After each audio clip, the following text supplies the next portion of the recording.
Buenos dias, buenos tardes mga amigos, mga amigas, sa aking mga kayubi sa Usapang Batas. Magandang araw po sa inyong lahat. Ako po ang inyong lingkod, Attorney Rene Bueno. Kanina ay may naghain na naman ng impeachment complaint laban kay Vice Presidente Sara Duterte. At kaya naman ang pag-uusapan natin ngayon ay tungkol sa procedural handling, consolidation of cases, at ang one-year bar rule sa ilalim po ng ating saligang batas.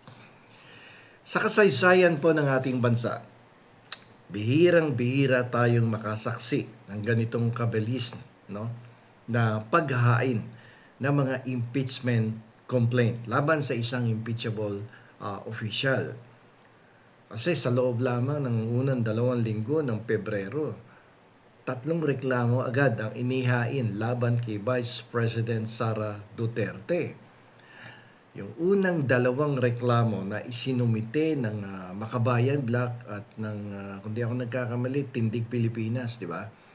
Isinumite yung unang 2 reklamo na yan noong February 2, 2026. So dito may naging issue pa dahil it was filed ahead of the lifting of the one-year bar rule, no, pursuant to the decision of the Supreme Court in 2025. So yung pangatlong reklamo ay inihain kanina. Ito naman ay pinangunahan ng mga religious group. So lumalabas 3 impeachment complaints for this month laban kay Vice Presidente Sara Duterte. Kaya dahil dito, itong ating mga kongresista, itong ating House of Representatives ay nasa ilalim ngayon ng matinding pagsusuri ng publiko at ng Korte Suprema. Ngayon, tingnan natin yung one-year bar rule at ang hamon ng timing. Ayon sa Article 11, Section 3 ng 1987 Constitution.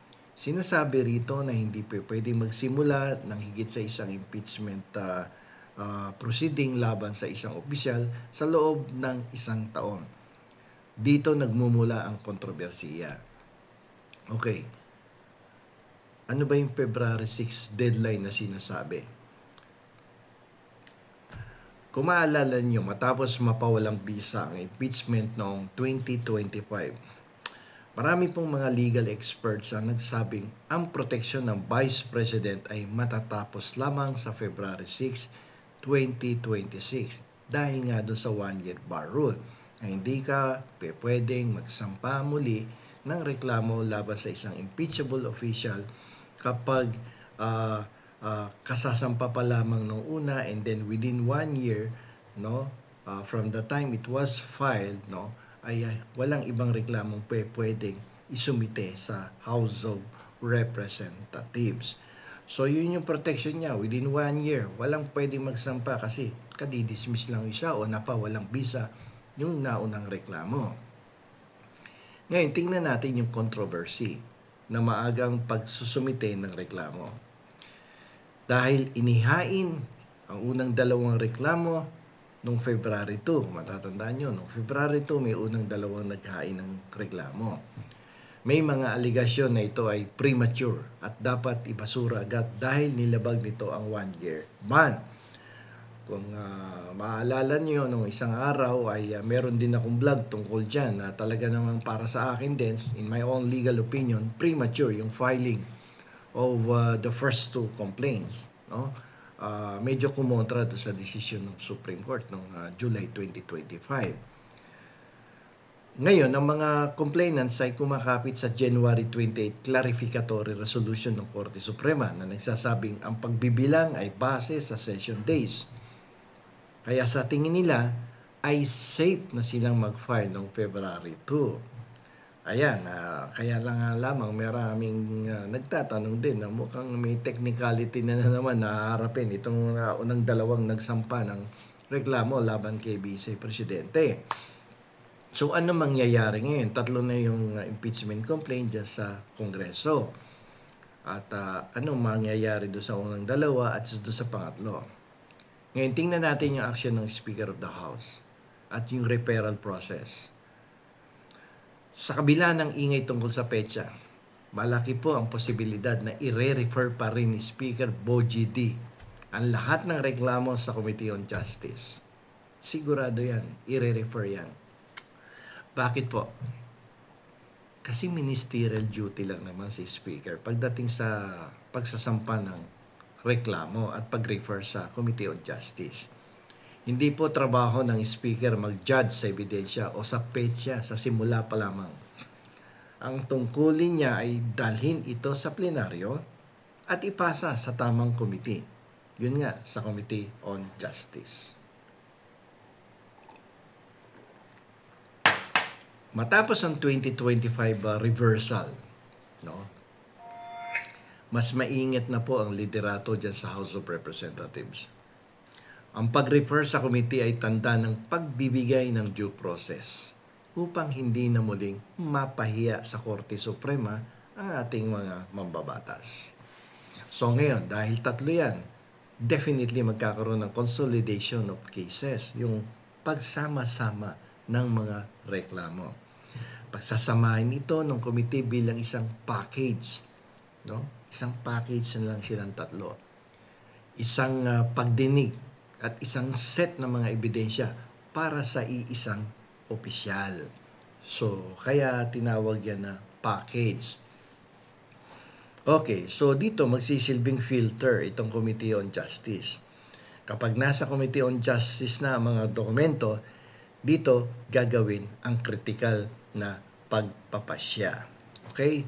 So dito pumapasok yung sufficient ba in form at sufficient ba in substance ang mga reklamo.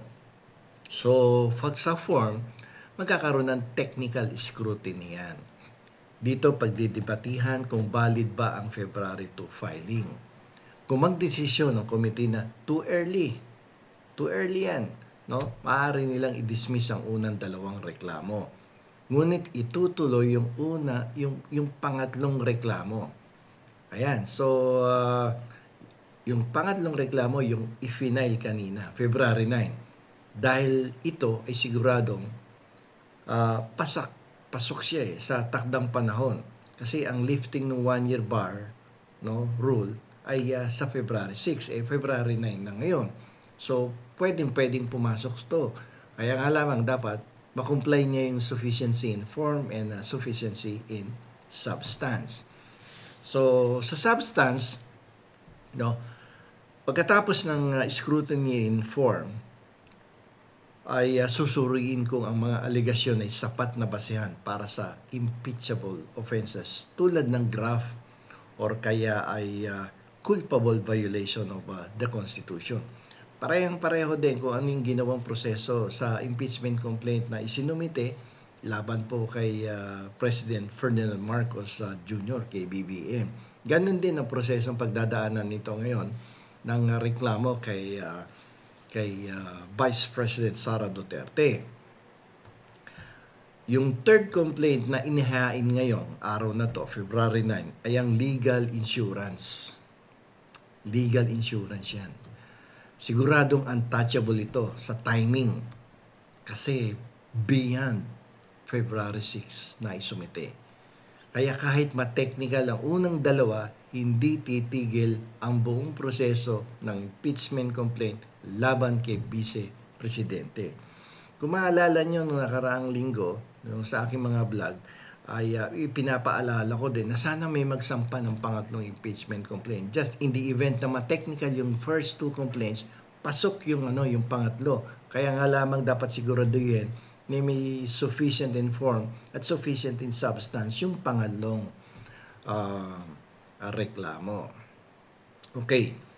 So sa pagtatapos, mahalagang makita po natin na itong tatlong impeachment complaints na ito ay hindi lamang usapin ng politika. Ito po ay isang litmus test para sa ating mga institusyon. Ang maingat na pagtrato ng Kamara sa mga reklamo ay patunay na kahit ang pinakamakapangyarihang opisyal ay kailangan dumaan sa tamang proseso. Ipinapakita nito na sa isang gumaganang demokrasya, ang bawat hakbang ay dapat nakaangkla sa batas upang maiwasan ang muling pagbaligtad ng kaso sa hinaharap.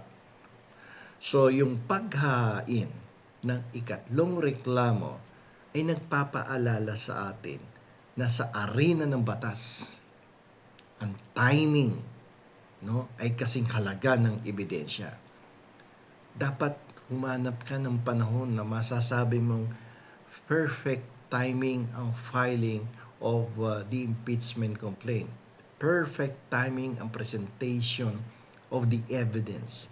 Perfect timing ang pagsusumite ng iyong reklamo sa Kongreso. Ito po yung nagsisilbing matibay na pundasyon sakaling gumuho ang mga naunang reklamo dahil lamang sa teknikalidad, dahil lamang doon sa mga pag-aapura ng ilang grupo na gusto agad-agad magsumite ng reklamo ng impeachment laban sa Vice Presidente. So kasi nga, sabi ko nga, ulitin ko, dapat palaging may perfect timing in everything that you do. Maging sa ibang field yan, applicable yan. Okay? So, ang impeachment ay ang huling sandata ng bayan laban sa pang-aabuso sa kapangyarihan. Sa pag-consolidate ng tatlong reklamo ito, ang Committee on Justice ay hindi lamang nagsusuri ng mga papel. Sila ay nagpapasya para sa integridad ng ating saligang batas. Alam niyo po, ang tagumpay ng prosesong ito ay hindi lamang nasusukat sa kung matatanggal ba o mananatili ang Vice Presidente sa kanyang posisyon. Nasusukat ito sa kung mapapanatili ba ng Kongreso ang tiwala ng taong bayan. So sa gitna ng ingay ng politika, ang tanging dapat manaig ay ang katotohanan dahil ang impeachment ay ginawa para proteksyonan ang republika, hindi ang mga politiko. So nandito na lamang po, ito pong muli ang inyong lingkod, Attorney Rene Bueno. Attorney Bueno, law and beyond. Learn the law, know your rights.